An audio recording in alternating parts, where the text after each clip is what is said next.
Hello everybody, this is William Amzalag and I want to welcome you into our fourth episode of Jeunesse Longevity TV. Jeunesse, we are redefining youth.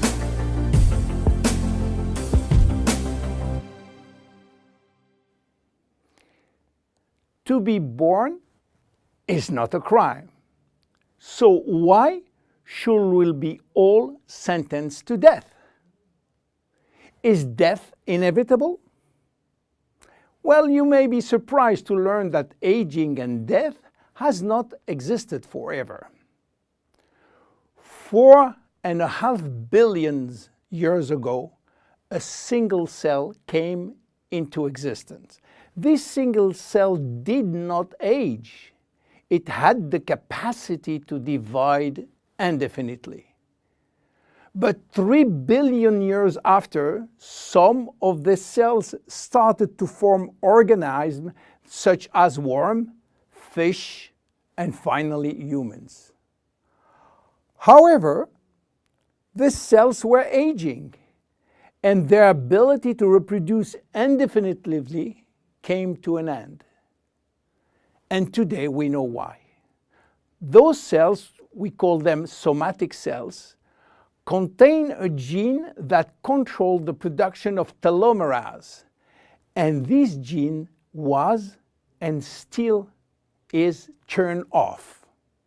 Without the ability to produce telomerase, the telomeres will become shortened and cells will die. So why there is so much discrepancies in longevity between human and other animals? Let me give you some examples. Have you heard about George?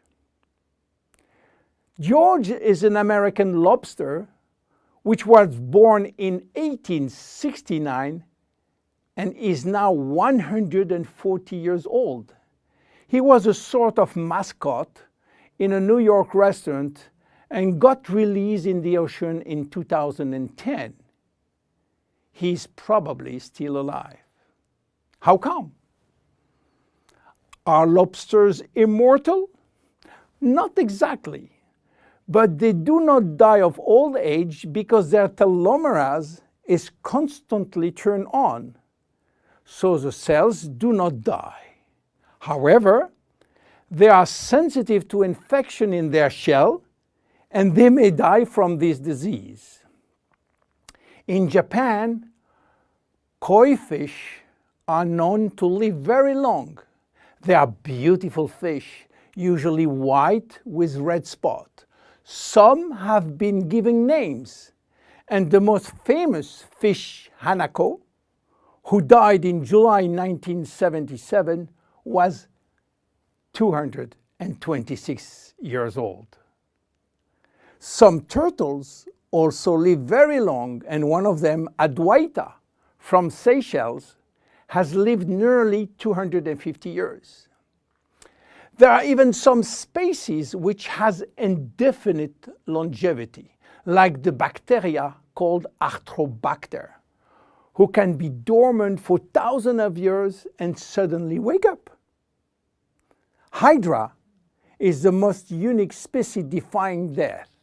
When part of his body is cut off, the body regenerates in 2 or 3 days.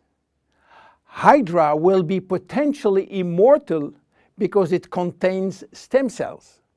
In case of injury, the stem cells differentiate to form the missing cells and rebuild the missing part.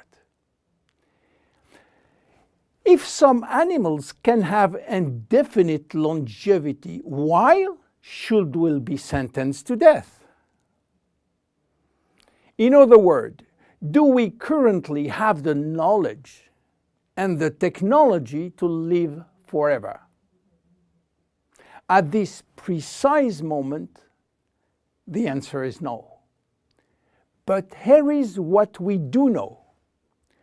We can already reverse aging in human cells. What we don't know for sure is whether we can reverse aging in you or in me. we can drastically slow down diseases and the aging process far more than people realize. But we don't have yet the magic bullet to extend forever human life.